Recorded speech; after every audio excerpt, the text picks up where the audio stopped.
Time for radio and TV. It's fast, it's punchy, it's opinionated, there's a brazier angle and a little bit of levity. That's the question. That's two questions, actually. That's Brazier, Monday to Thursday, 4 till 6 on GB News. Hello, I'm Patrick Christie's. And I'm Mercy Moroki. Make sure that you join us Monday to Thursday, 10 a.m. until midday, right here on GB News for To The Point. We're not afraid to talk about the topics that matter to you or the big topics that always matter. We cover absolutely everything, from the breaking political stories of the day to law and order, what's going on in the channel. We're not afraid to hold people to account. We always make sure we include your views on our show. Indeed, if you're thinking it, you can guarantee that we're saying it. So make sure you join the conversation with us, 10 a.m. until midday, Monday to Thursday, for To The Point on GB News. I'm Dan Wootton. Join me Monday to Thursday from 9 to 11 for the feistiest and most fun news debate on TV, where free speech reigns. I'll bring you a sharp take on the day's biggest stories, bombshell newsmaker interviews, and A-list guests. And I guarantee you, no spin, no bias, no censorship, and no reason to go to bed. That's Dan Wootton tonight, Monday to Thursdays from 9 on GB News.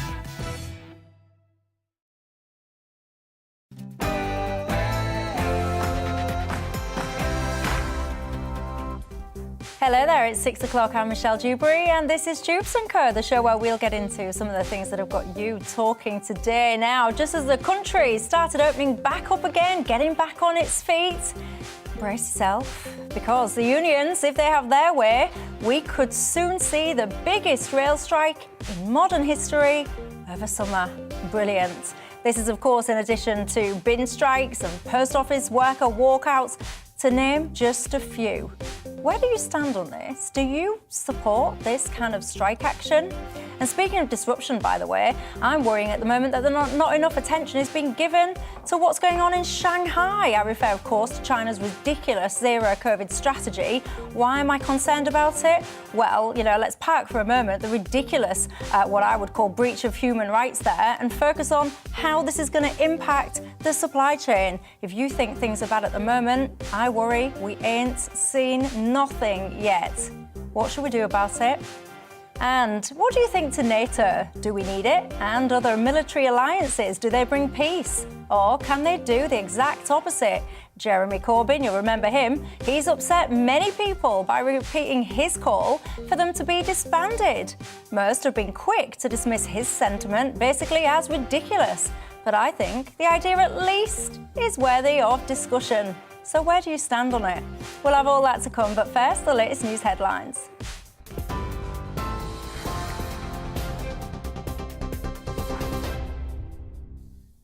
Just after 6 o'clock, I'm Polly Middlehurst with your latest GB News headlines. And Boris Johnson will face a parliamentary investigation into whether he misled the Commons over parties held at Downing Street during lockdown. The question is, as on the order papers, many of that opinion say aye. Aye. On the contrary, no. I think the ayes have it. The ayes have it. Well, that happened in the Commons this afternoon after there were no objections to a Labour motion, which, as you heard, passed without a vote. The Prime Minister will now face a contempt probe by the Privileges Committee once police complete their investigation into COVID rule breaches. Deputy Labour leader Angela Rayner told the Commons Boris Johnson's behaviour goes against democratic principles. Politicians, political parties and Prime Ministers will come and go, Mr Deputy Speaker. But the basic principle that elected representatives must tell the truth and act with integrity remain the foundation of our very democracy. But the Prime Minister and his supporters have tested these principles to the limit. Well, the Prime Minister, who's currently in India, insists he has absolutely nothing to hide. Boris Johnson is on a trade visit there to try and strengthen ties with the country. Meanwhile, the Met Police says there will be no further updates on Partygate fines until after May's local elections. The force says investigations into Downing Street and Whitehall parties will continue during the pre-election period, but no statements will be issued. President Biden says there's no evidence that Mariupol in Ukraine has completely fallen, despite Russia claiming victory in the southern port city. President Putin called off an attack on a steel plant where hundreds of Ukrainian troops and civilians are sheltering, ordering it to be blockaded instead. The US is now sending more weapons to support Ukraine, announcing a £612 million security package for the country. He's also banning Russian-affiliated ships from US borders. Now they've launched and refocused their... We're in a critical window now of time where they're going to set the stage for the next phase of this war. And our allies and partners are moving as fast as possible to continue to provide Ukraine the forces that they need, the weapons they need, the equipment they need. Their forces need to defend their nation. Well, here, a mother, stepfather and a 14-year-old boy have been found guilty of murdering 5-year-old Logan Mwangi. The child's body was found dumped in the River Ogmore in Bridgend last July. John Cole and Garrard Williamson and the teenager were convicted at Cardiff Crown Court after 5 hours of jury deliberation. Outside the court, Logan's father, Benjamin Mwangi, said his son's life had been tragically cut short. The world is a colder and darker place without his smile and happy energy in which he lived his life. I loved him so much, and somehow I have to live my life knowing that I will never get to see him grow up to the wonderful man I knew that he could be. A man has been found guilty of murder more than 26 years after killing 6-year-old Ricky Neve. James Watson was 13 at the time of the schoolboy's death in Peterborough in 1994. Ricky's mother, who was originally accused by police of being involved, described him as a monster. The 41-year-old will be sentenced next month. Former Assistant Chief Constable Paul Fulwood says they were determined to give Ricky's family justice. Today we finally secured justice for Ricky and his family, following an almost 30-year battle to find the truth. For years, he thought he'd gotten away with the most horrendous crime, but today's results show you cannot hide forever. Well, Her Majesty the Queen's 96th birthday was today marked by a 41-gun salute in London's Hyde Park.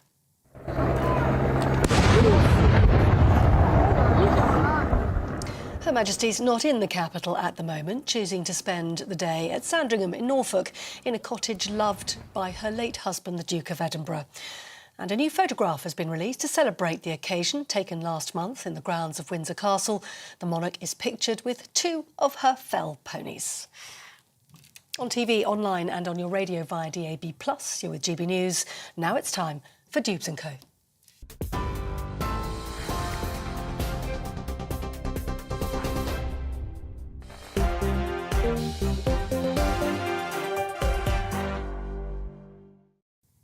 Thanks for that, Polly. Well, keeping me company until 7 o'clock tonight. My panel, we've got the columnist and commentator Andrea Walker, anthropologist Mariana Hotter, and Professor of Political Economy and International Relations Lee Jones. And you know the drill on Dewbs & Co by now. Surely it's not just about us here. No, it is not. It is about you at home as well and your thoughts. What is on your mind tonight? What do you think about the stories that I've just said we'll be discussing? What have I missed? By the way, I've got to be honest, I know that BBC, Sky News, everyone, everywhere is talking about Partygate. I've followed the goings-on in the House of Commons today, but I'm losing the will to live when it comes to going around and around and around this circle of ridiculousness now in politics. Quite frankly, I personally think we all just deserve so much better than all of this. I don't, as I say often, I know that many people are outraged by what Boris Johnson has done with all of these so-called parties, which to me, by the way, are just a bit of gathering at the end of a workday in his office. You know what? If all of these Tories, etc., are so unhappy with their leader, get a vote of no confidence in there, change him, get on with it, spare me this ridiculousness.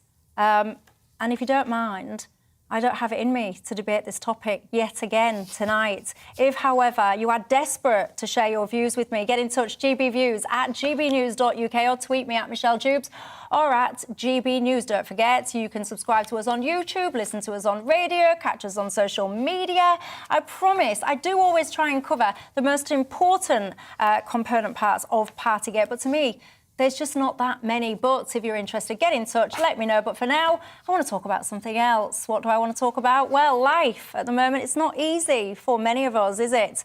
And just as we're starting to get back on our feet after the whole lockdown, the disruption and all the rest of it, there's some more disruption on its way, potentially. The Rail, Maritime and Transport Union has announced plans for what is being called, I quote, the biggest rail strike in modern history. This is amid an ongoing dispute about jobs and pay. More than 40,000 railway workers are going to vote on whether to take strike action, which could begin as early as June. The RMT said Network Rail intends to cut at least 2,500 maintenance jobs as part of a £2 billion reduction in spending across the network. Rail workers, by the way, average a salary of £40,000 annual, which is, of course, above the average salary across the UK. Now, panel, where do we sit on this? I don't want anyone to be unfairly kind of impacted at the moment. The cost of everything is going up, and everyone naturally, understandably, by the way, wants their pay to follow suit and match rates of inflation, which, by the way, they're off the Richter scale at the moment. Is that realistic, Marianne? Are the unions right in what they're doing? Should we be supporting this strike action? Your thoughts? I think there's two aspects. One is what the RMT have said is a safety issue, because if you're cutting 2,500 jobs that are linked to safety on the railways, then what is the potential impact? Are all those people, are all those roles genuinely superfluous, or is there going to be a knock-on impact on the safety of the railways? For passengers, I go on the railway, my loved ones go on the railway, you guys use trains. We need a public transport system that works, that is fit for purpose, that is future-proofed. And so I think it's really easy, isn't it, to assume that the trades unions just want to cause trouble in order to justify their existence. Some people do that. They kind of go, well, actually, you know, they always like striking, gives them something to do. They don't want to work with the employers. They want to cause trouble. But I think that's just a really wrong-headed way of looking at it. And a point where lots of people, lots of your viewers will be sitting at home going, I feel quite helpless about this cost of living crisis. I don't necessarily feel like my elected politicians are taking it seriously. I mean, we saw how little Rishi Sunak did for people in the spring statement. This is one of the ways that we actually have control and power and a voice as people, as employees. And so I think we probably do need to get behind the unions and say, you know, when you do a poll of your members, do it properly, do it seriously, be at those negotiating tables with a sort of a true heart, you know, go into it open-minded and trying to find resolution, because that is ultimately in everybody's best interest, including members, including people who work on the railways. But ultimately, striking is the peaceful, democratic way of saying this is not OK, this is not in our name. It's not acceptable. Is it acceptable, all some of the goings-on, Andre? Well, let me tell you this. The chap on the London Underground who says, all change Waterloo, all change, on the microphone earns £38,000 a year. I think most people watching this would say shouting all change Waterloo is not a particularly difficult job and doesn't require a great deal of training. He probably does more than that, to be fair. Well, OK, fine. But and perhaps, also, if there were a fire, he's on the front line. And perhaps I'm being slightly disparaging, but I think the clear point is these salaries are absolutely vast. So if I take the West Coast Main Line on a regular basis, what we used to call Virgin Trains, you know, your average driver is going to be on the thick end of £100,000. Now, once again, it's not a particularly, in my view, difficult job to do. You don't have to train like you have to do to be a lawyer or a doctor.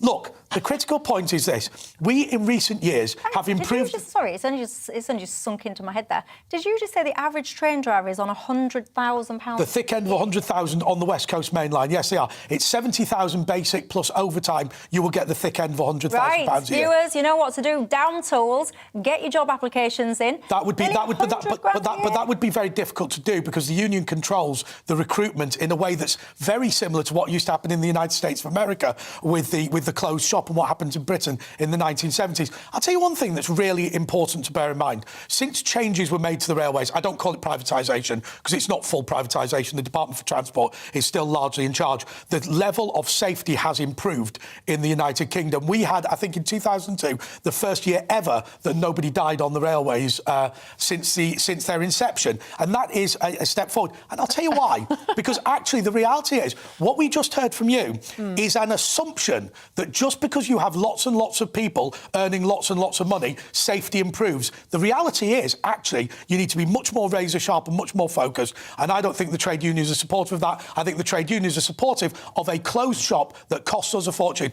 And by the way, listen, if people don't believe me on the figures for what these people earn, you're perfectly welcome to go and check it out. It is a bonanza. It's not that I don't believe you. I think it's quite... I might be tempted to apply myself. I can do those announcements. All change, water... No, they don't get 100, do they? No, they're not quite on that much now. Right. Well, Northern accents, all change. Anyway, Lee, what do you think to all this? Unions, are they doing a good job in this?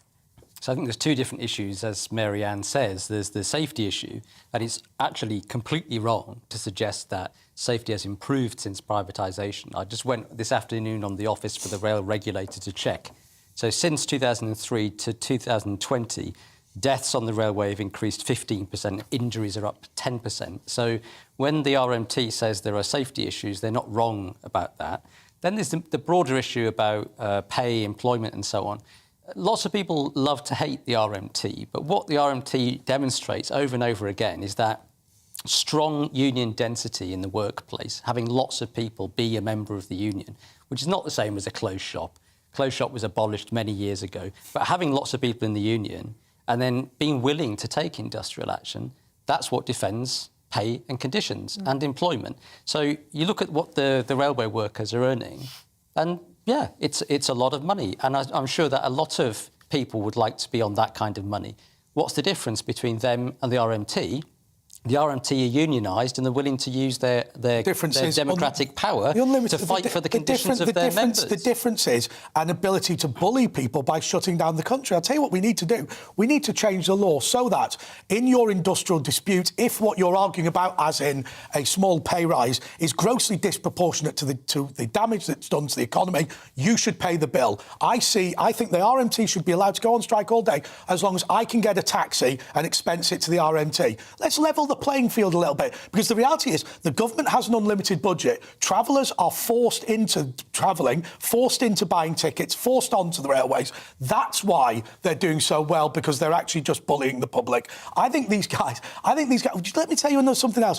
What was it when the Olympics came along and we were threatened with a tube strike during the Olympics unless there was a £1,000 bonus given to drivers to do their own job during the Olympics? What an absolute disgrace. Oh, by the way, lest we forget the strikes that took place during 40 years ago when we were preparing for the Falklands. These people are interested in bullying the British taxpayer, bullying the British motorist, bullying the British rail traveller in order to make off like a bandit. I just find it baffling that you say these people. These people are taxpayers. They're people who have jobs and families and mortgages and gas bills. They're not different from the person who works in Sainsbury's or the person who works in a if you earn 100,000 a year, you're different to somebody who works in Sainsbury's, believe me. I don't earn 100 grand a year, and I think that I don't know. I can't counter it with kind of evidence to suggest that it does sound like quite a lot to me.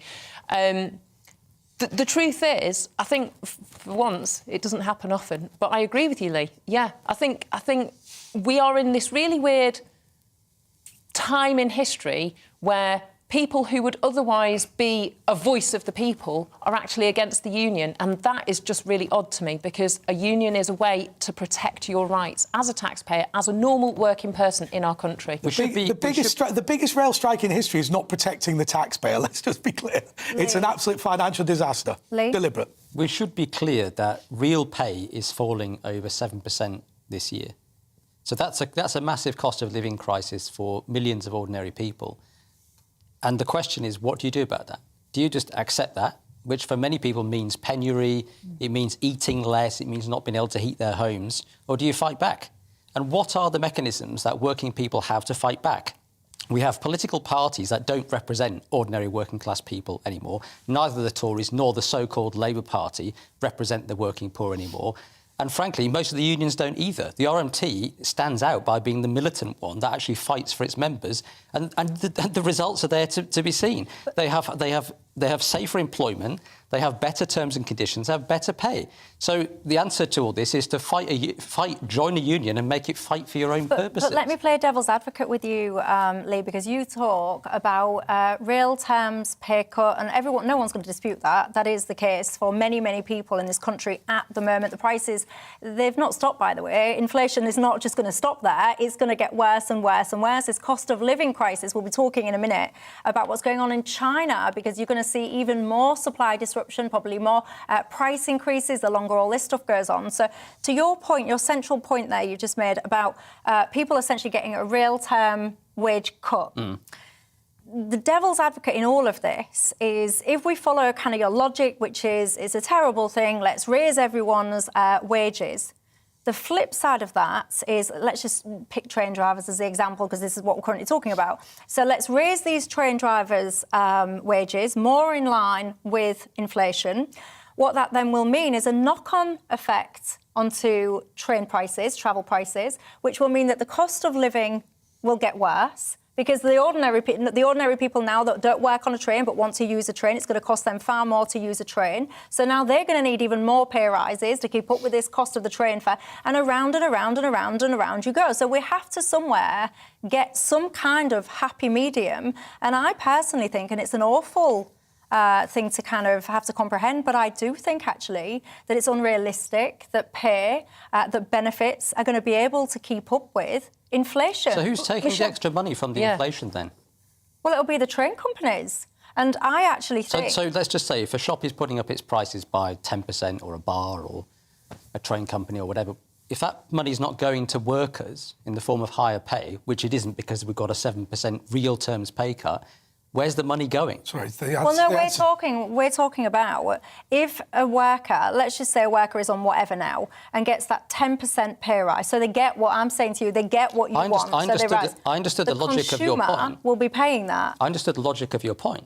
But the point is, if prices are going up, but that money is not going to deliver inflation-busting pay rises. But it would be. That's the point. Where is that? What you've just said is wholly irrelevant. What Michelle said, and I think you understood her perfectly well, is if everybody's pay goes up in the railways, the price of the tickets will go up, and that will make the cost of living crisis worse. The price of the ticket, look, your point about more general inflation, I mean, the obvious answer to that is it's because we're heavily reliant on foreign oil, we're heavily reliant on ludicrous net zero green technologies, and there's a war in the bread basket of Europe. But that's not what we're talking about. Pause on that for a minute. But hang on, because these two are very bright people, so they got my point. So I'm obviously missing he was just trying to argue it backwards. Sorry, Lee, you were.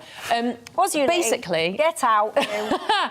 Basically, that money goes to the shareholders or to the private owners of that train company. It doesn't stay in the loop. It gets siphoned off by people who probably can afford to, pay their mortgages and eat 3 square meals a day and send their kids on holiday.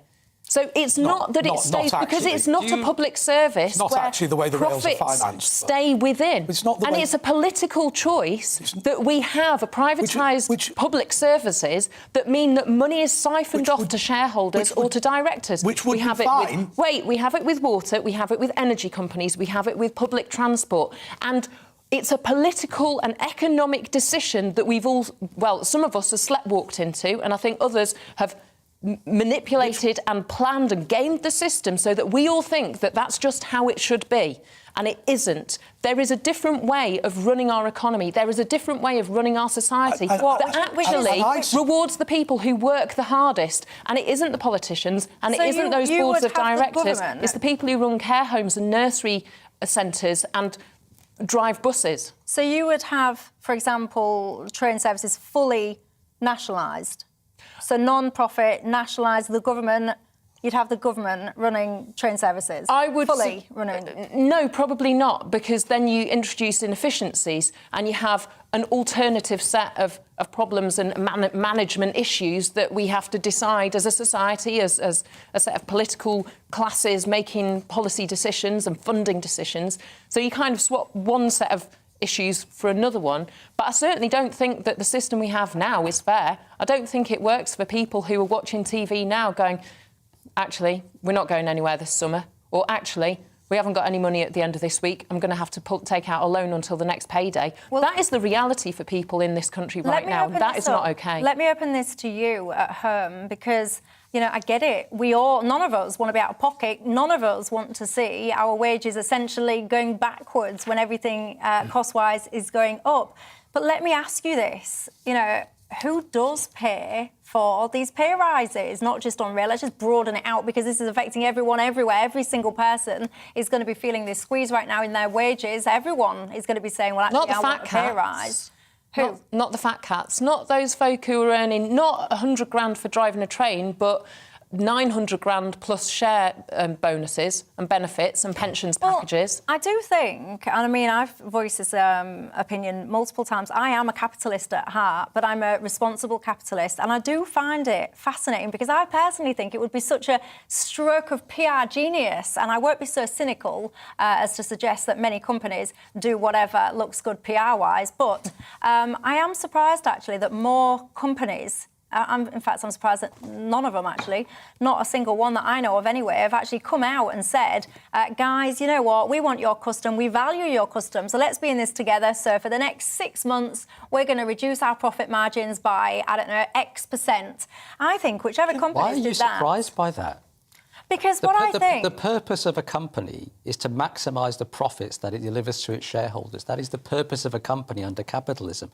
But you do that. The point I was trying to make earlier on was this: that do it very briefly, though. When you take a break as well. When you've paid for all the costs that is needed to produce a good or service, then you've got a question about what happens to the margin between the cost and the price. That's going to be divvied up between profits for shareholders or the owners of the company and wages. And what we've seen in this country over the course of decades is the share going to workers in the form of wages has collapsed over time, when the proportion going to shareholders has increased. So when we're in a moment of inflation, the question is who's going to pay for this inflationary crisis? Is it going to be workers or shareholders? It shouldn't be workers. Agreed. Well, let me know your thoughts. And the reason, by the way, I'm surprised that companies haven't come out and made a suggestion to limit or not limit, but restrict their profits in the short term, is because ultimately, yes, of course, all businesses need to create profit for their shareholders, for their owners, whoever that might be. But ultimately, if a customer literally cannot afford your product or service, they will not purchase it. So for me, it's just basics. I would want to retain the customers I've had. In fact, actually, I'd like to get some more by being the most competitively priced product or service in the market. So therefore, if I had, say, an energy company or whatever, I would announce a profit. I'd explain it to my shareholders. It's an interim measure to retain customers and actually get some new ones. And in the long term, we'll see even more profits. That's what I would say. But let me know your thoughts on all of that. I tell you now, we could sit and talk about the cost of living all day long, which is why, by the way, I don't want to waste precious debating time going round and around and around in stupid circles about parties and all the rest of it. Anyway, some of you are interested in that, some of you less so. Get in touch, GBViews at gbnews.uk. Tell me what you think. When we come back, we'll be touching a little bit on more of the same when it comes to price increases, because I worry that not enough people are focusing on what is going on in Shanghai at the moment. And I worry that it is going to start really affecting you. I refer, of course, to what I would call ludicrous pursuit of zero COVID, but particularly what it is going to do to supply chains. I'll see you in a couple of minutes. Tonight at 7 here on GB News, I will tell the truth about why I told Donald Trump what Piers Morgan was saying about him behind his back whilst pretending to be his friend. It's led to an explosive row. I give you the full story at 7 p.m.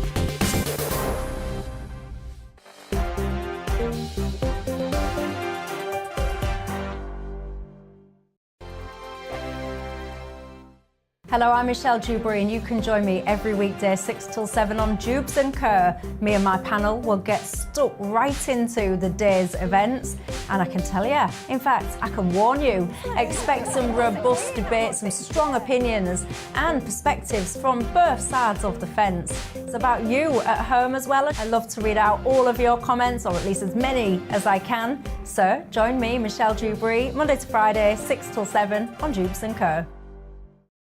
On radio, they call it the drive time slot, 4 p.m. until 6 p.m. as listeners head home. It's that part of the schedule when the dust of the day's events begin to clarify, and we try to make sense of it for you. Brazier is drive time for radio and TV. It's fast, it's punchy, it's opinionated, there's a brazier angle and a little bit of levity. That's the question. That's two questions, actually. That's Brazier, Monday to Thursday, 4 till 6 on GB News. Hello, I'm Patrick Christie's. And I'm Mercy Moroki. Make sure that you join us Monday to Thursday, 10 a.m. until midday, right here on GB News for To The Point. We're not afraid to talk about the topics that matter to you or the big topics that always matter. We cover absolutely everything, from the breaking political stories of the day to law and order, what's going on in the channel. We're not afraid to hold people to account. We always make sure we include your views on our show. Indeed, if you're thinking it, you can guarantee that we're saying it. So make sure you join the conversation with us, 10 a.m. until midday, Monday to Thursday, for To The Point on GB News. I'm Dan Wootton. Join me Monday to Thursday from 9 to 11 for the feistiest and most fun news debate on TV, where free speech reigns. I'll bring you a sharp take on the day's biggest stories, bombshell newsmaker interviews, and A-list guests. And I guarantee you, no spin, no bias, no censorship, and no reason to go to bed. That's Dan Wootton tonight, Monday to Thursdays from 9 on GB News.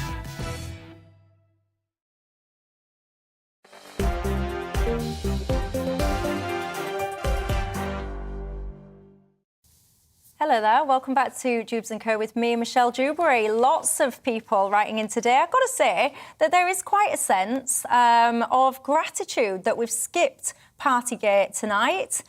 You're welcome. I'll give you a night off. I dare say it's not going anywhere, so we can always come back to it if we need to.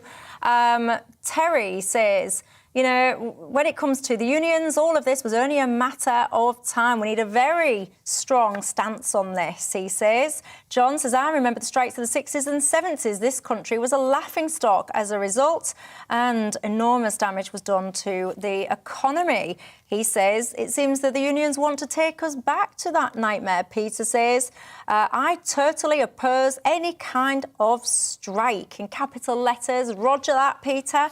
Nothing like capital letters to get the message across, that's what I say. Elizabeth says, it was not mentioned that train fares could do with being affordable. These days they are not.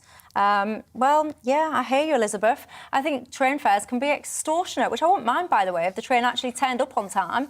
Half the time, it doesn't, though, does it? Anyway, let's move on, shall we? A European business group has warned that Western companies are being badly affected by the latest lockdown in Shanghai.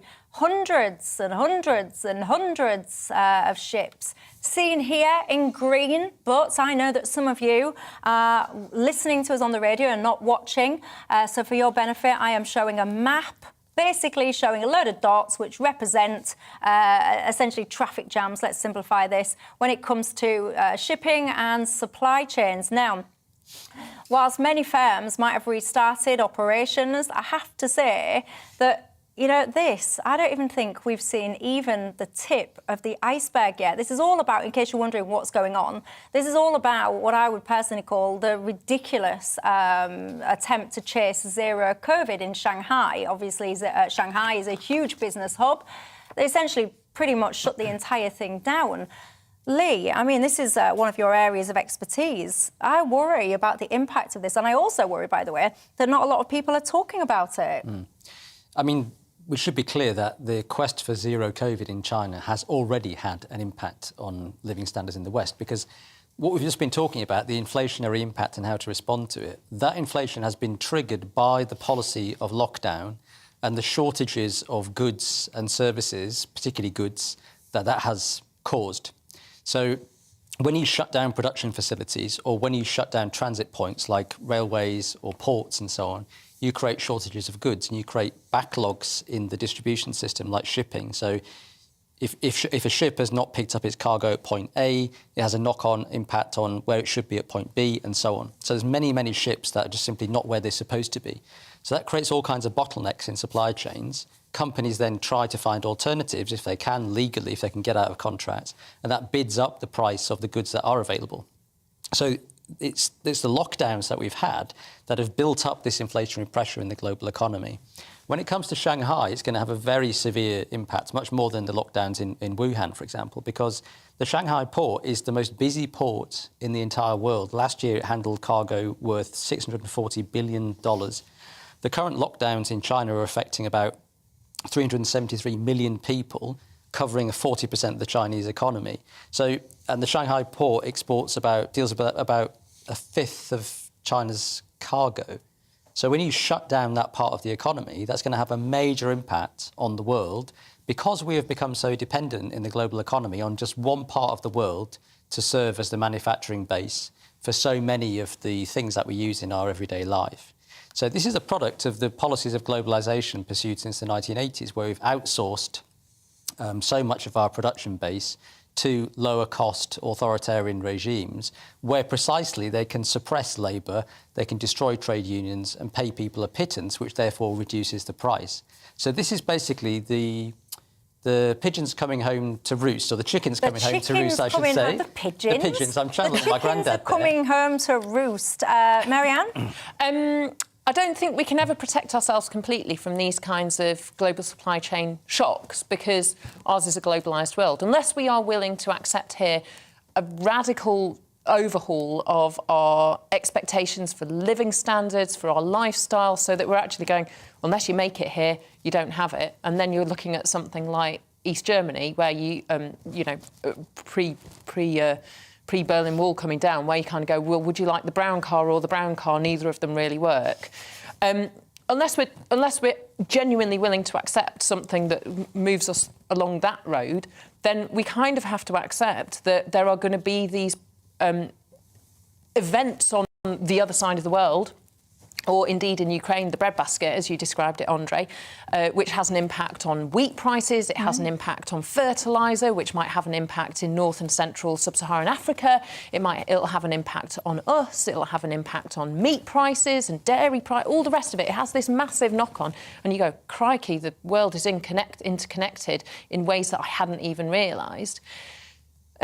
We have to build resilience because actually some of this is going to be global healthcare related, some of it's going to be climate related, and there's going to be more and more of these global shocks to the system that we are going to have to tolerate and build resilience to. So actually, suck it up. We need to work out ways to live with this rather than try and prevent it. Suck it up. We need to work out ways to live with it. By the way, we always talk about climate change, don't we? And people are really quick to say things like the UK only emits, is it 1% of the emissions, and China does God knows how much. But one of the reasons for that, of course, is that, as we was touching on earlier on, so much of the manufacturing, etc., is outsourced to China. Anyway, I digress. Andre? Well, I don't think you do, actually. I think it's an incredibly important point. The big, thank you. Regularly. Good, my work here is done. You can tell, tenor. But actually, in some years, the biggest export from the port of Southampton is rubbish to be recycled. Now, whether that be metal or whether it just be junk, I think that's a really, really sad fact. But what we've done in terms of the climate emergency, quote unquote, is that we've put huge green taxes on local businesses and allowed that work to be exported to China. People were complaining in Wales about Tata Steel going bust. It went bust because of the green taxes that were put on. So when we talk about moving to a green economy, we are eradicating manufacturing in our country in order to move it to China. But I'll tell you something, this is very similar. It reminds me of the case of the lasagna that was supposed to be beef but almost entirely made of horse meat. And actually, people didn't understand the way that these interconnected supply chains mean that it's a Romanian abattoir that's supplying the beef in your lasagna in the UK. And I think that's the same with a lot of manufactured products. People simply do not realise how much is manufactured in China. But the other thing, and this is a question that I haven't got the answer to, but I think we have to remain thinking about it. We've talked for years about equal but different. And we've allowed horrible authoritarian regimes to financially benefit from being dictators. And we need to think very long and hard about whether that's appropriate. Well, I can tell you what you can do. You can think long and hard about whether it's appropriate during the break. We're going to take 2 minutes. When we come back, I found something quite fascinating, actually. Jeremy Corbyn, remember him? If you're familiar with him, you'll know anyway. He's repeatedly said, hasn't he, that things like NATO, alliances like NATO, should be ultimately disbanded. Nothing new there, but he's repeated these calls. What I find fascinating, though, by the way, is the amount of people that basically just dismiss him, say he's talking absolute nonsense. And I thought to myself, well, let me explore this. Is he talking nonsense? What do you think to alliances like NATO? Are they essential or not? We'll have that and more. I want to read out some of your comments, by the way, because some of you are really making me smile tonight. I tell you, I'll see you in a couple of minutes.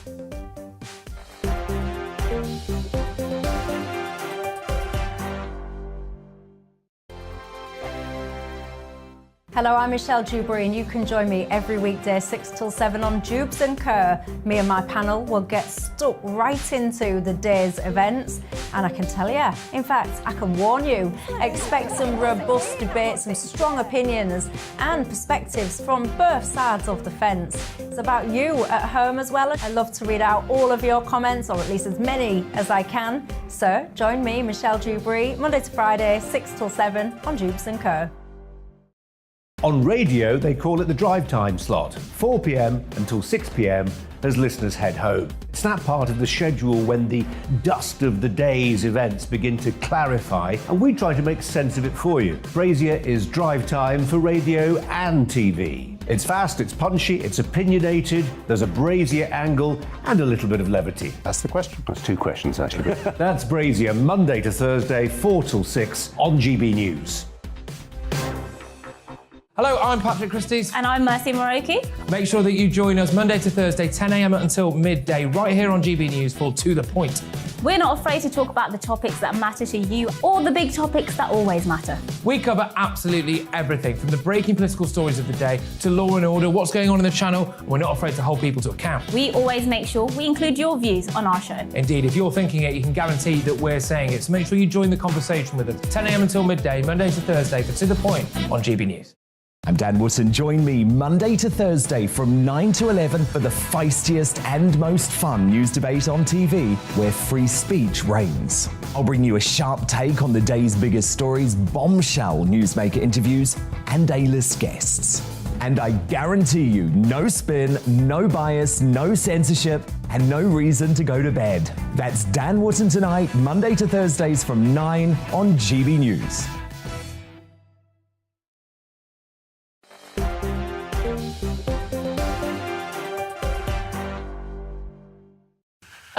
Hello there, welcome back to Dewbs and Co with me, Michelle Dewberry. Just a quick reminder as to my panel tonight. Andre Walker, the commentator, political commentator, Lee Jones, Professor of Political Economy and International Relations, and Mary-Ann O'Hotter, the anthropologist. Mary-Ann just said to me, when you introduce us, Michelle, do you need us to say hello so that the people on the radio know who's who? And I said, no, I don't need you to do that, because I suspect most people will know the difference, Mary-Ann, between you and Andre. But in this very strange world that we live in, anyone can identify as anything, quite frankly, can't they, these days? So the higher voice you hear is Mary-Ann. It's you, isn't it, Mary-Ann? Hello. That's Mary-Ann. Lee? Yes, hello. Lee, go on, Andre. Hello. Hello. And I'm the northern one in the middle. Someone described my accent. We're all northern. Are we? I think so. I'm from Cheshire. Where are you from? That's not the proper north. Where are you from? North. I'm from Manchester.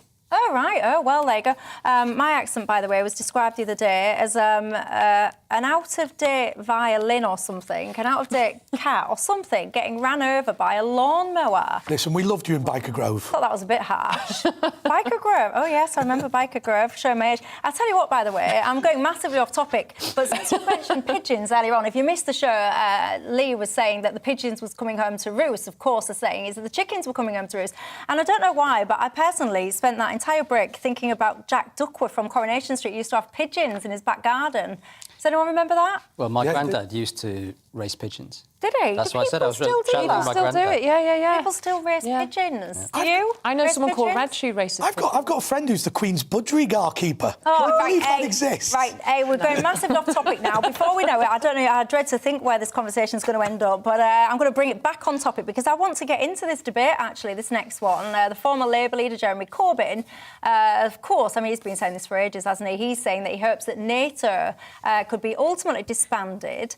And he talks basically, not just NATO, by the way, it's broader about different military alliances. He's suggesting that perhaps they create greater danger in the world. Let's get to the nuts and bolts of all of this, shall we? Andre Walker, do we need NATO? Let's NATO, keep it with NATO initially. Do we need NATO? Oh, I hate you. I wanted to have a go at Jeremy Corbyn, but all right, we'll keep it with NATO. I'm all right with that. Why do you want to have a go at Jeremy Corbyn? Simply because I think that he's never been proved right on anything. I think people think of him as an old uncle who's quite pleasant, whereas actually I think he's an evil man who supports the enemies of the United Kingdom on a regular basis. I think his contribution to Northern Irish peace was that he supported the terrorists, and I find that pretty offensive as somebody who's got a Northern Irish family. But anyway... Right, good. You got that off your chest. Off the chest. There we go. Done. Come on, it's GBNews.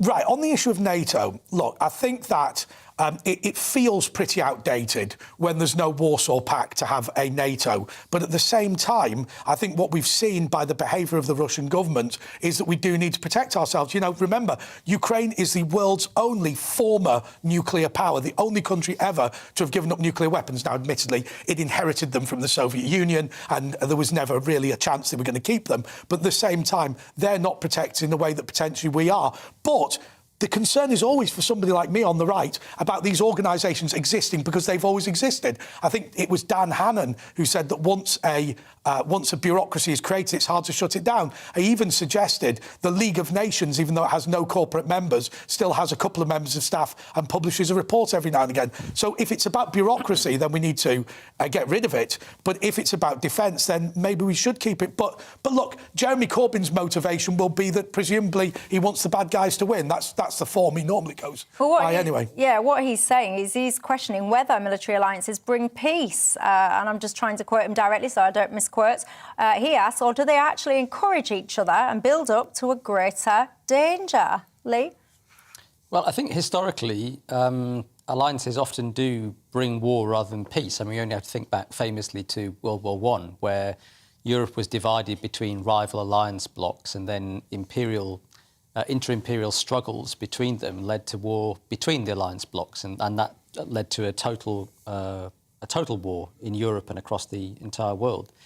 I think when it comes to NATO, Andre's right that after the end of the Cold War, the reason for NATO to exist disappeared on paper. It was supposed to be a defence pact against the Soviet Union and the Warsaw Pact in Eastern Europe. So what NATO did after the Cold War was to try to find a new reason to exist. And what it found was humanitarian warfare, which is the use of military power to pursue liberal goals outside of the area of NATO. So when people talk about NATO as only being a defensive alliance that couldn't possibly provoke anybody, they forget the record. They forget NATO intervention in the Balkans. They forget the NATO bombing campaign over Kosovo, which led to the secession of Kosovo from Serbia and provided then a script for people like Vladimir Putin to use in every intervention since then. They forget the invasion of Afghanistan, the disastrous 20-year occupation there that only led to the Taliban retaking power after 71,000 civilians being killed and the cost of $2 trillion.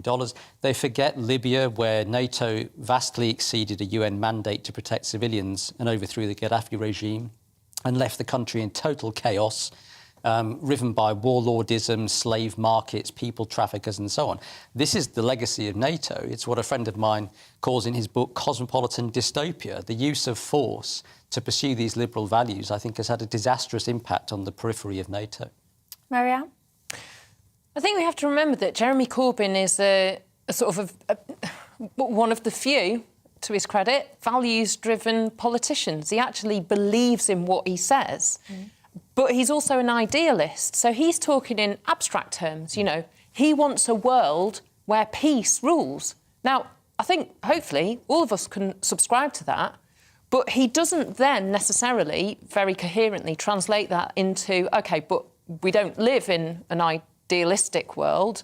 which is a kind of beautiful vision.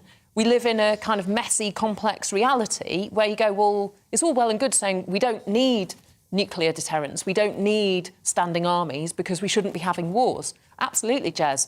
But we don't live in that world, so what do we do in real and realistic terms? And I think fundamentally, and I say this unwillingly almost, I wish it weren't true, but NATO does act as a deterrent. It's an alliance of global powers that can stand up to the likes of Russia or China to balance those global powers and those kind of power struggles. If we didn't have NATO, then we'd be looking at individual nation states which don't necessarily have the muscle to stand up to Russia or China, or we're looking at more political blocs like the EU, or toothless blocs like the UN, who can't do anything. Can I very quick? I don't disagree with any of that. I just want to go back to Lee's point, and it's not that I necessarily disagree with anything that's been said. It's more the point that I think what you've done is potentially put together the whole Blairite idea of this sort of liberal intervention with NATO. I just don't feel that the core of what we're talking about in terms of Corbyn is what you were talking about in terms of the interventions that took place under Bush and Blair and Clinton. And so I don't think that the argument about the division of Serbia necessarily translates to abolishing NATO today. No? Well, I think you just have to look at what NATO's actually used for, and NATO is used for these things. And of course, it's not only under Blair. I mean, the intervention in Libya, for example, was under David Cameron. And the invasion of Afghanistan was well, that took 20 years, so it's under administrations of both parties. It seems that Western governments are addicted to intervention. So the difficulty, and this is something that many people have critiqued over hundreds of years, when you have standing armies, when you have military apparatuses, when you have a powerful alliance system, it's very tempting for leaders who want to project their values and their ambitions globally. Let's just make use of that. Let's use it for our ambitions. Let's use it for our goals. And the reality, the legacy of all these interventions is utter chaos. And I think also when we think about the expansion of NATO into Eastern Europe, for decades, policymakers, scholars in the United States, in the West, were warning that this expansion of NATO towards Russia's borders was going to be disastrous and provocative. So if you take, for example, the current head, Biden's CIA director, William Burns, who is a career diplomat, he spent a lot of time in Moscow. He said in 1995, hostility to NATO expansion is almost universally felt in Russia. When NATO expanded to include Poland, Hungary and Czechoslovakia, he said it was premature at best and needlessly provocative at worst. In 2008, when he was ambassador to Moscow, he said Ukrainian entry to NATO is the brightest of all red lines for the Russian elite. Not just Putin, even Putin's sharpest critics were opposed to it. So the problem is when NATO exists, some use is found for it, expansionism becomes its raison d'etre. So I think what Corbyn's hinting at is the idea that the existence of these blocs is in and of themselves tends to lead to violence and conflict. And I think the historical record actually proves him right.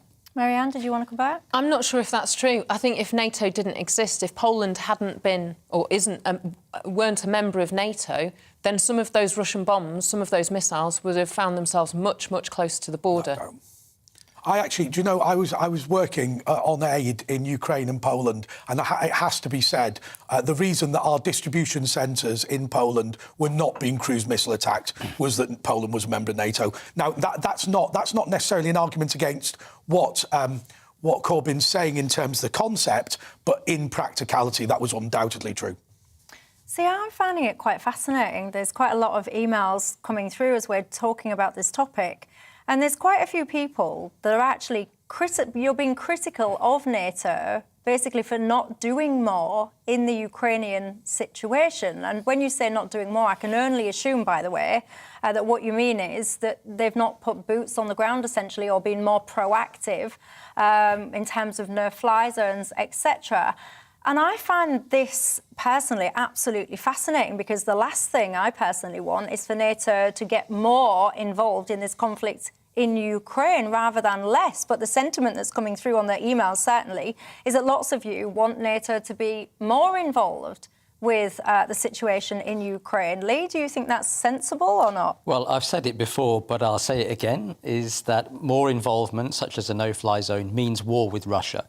If you want to enforce a no-fly zone over a territory, you have to be prepared to shoot down enemy aircraft that enter that no-fly zone. That means NATO warplanes shooting down Russian warplanes. That means war between the NATO bloc and Russia. That means war between nuclear-armed states. We all need to avoid that escalation. It is incredibly dangerous. I mean, as somebody who lives in London, you know, London is going to be one of the first targets to be hit by Russian nuclear missiles. No, thank you. Although it is worth pointing out that Russia occasionally makes incursions into Turkey. I think, in the past 10 years, Turkey's shot down about 3 or 4 Russian jets, and they're a NATO country, and so I don't think it's necessary. That's not my argument. That's not an argument necessarily in favour of a no-fly zone, but it is not true to say that NATO jets do not shoot down Russian jets. It happens fairly regularly. Turkey takes the decision, presumably, not to trigger the article of collective defence and call NATO to its aid. It doesn't need to. This is in the context of what is considered an existential war for Russia. There's no way that Russia is going to tolerate having its planes shot down in the skies over Ukraine and not retaliate against NATO. We shouldn't even be thinking about this. It's hysterical.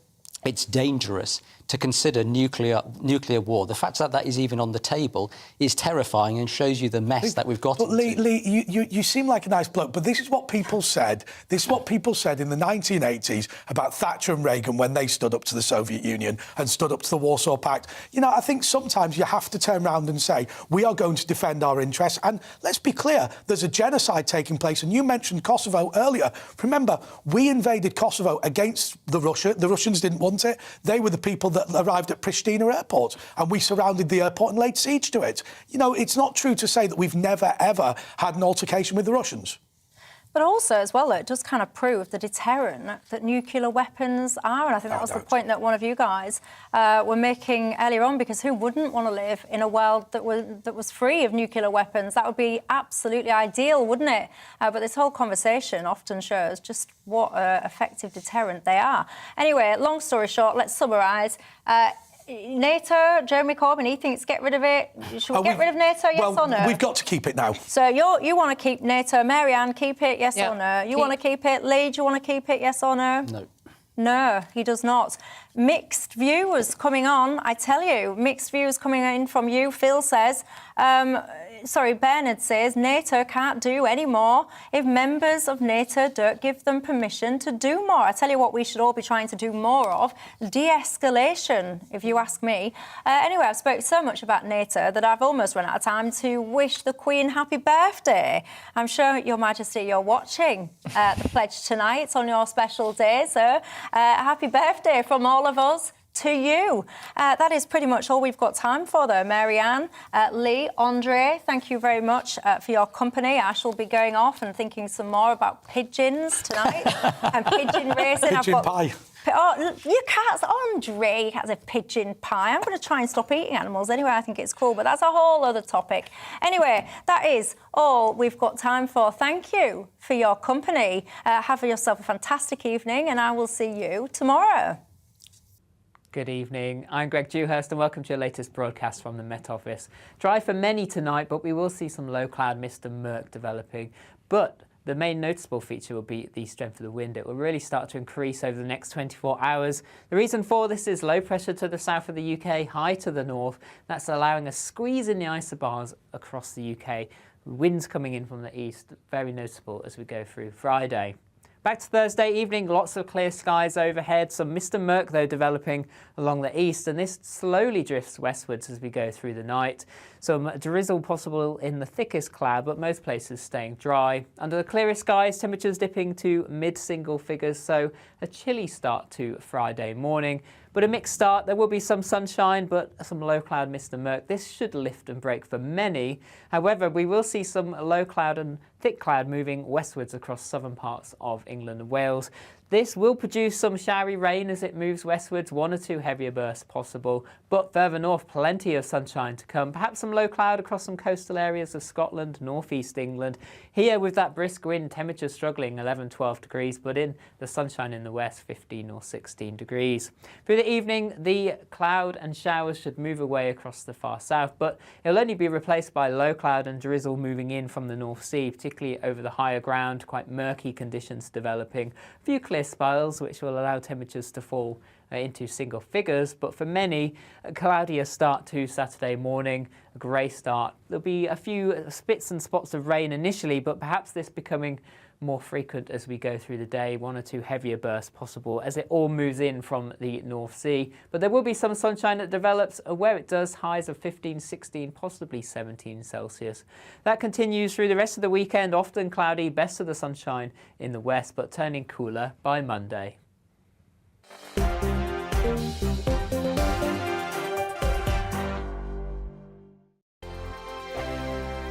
Hello, I'm Michelle Dewberry, and you can join me every weekday 6 till 7 on Dewbs and Kerr. Me and my panel will get stuck right into the day's events, and I can tell you, in fact, I can warn you, expect some robust debates, some strong opinions and perspectives from both sides of the fence. It's about you at home as well. I love to read out all of your comments, or at least as many as I can. So join me, Michelle Dewberry, Monday to Friday, 6 till 7 on Dewbs and Kerr.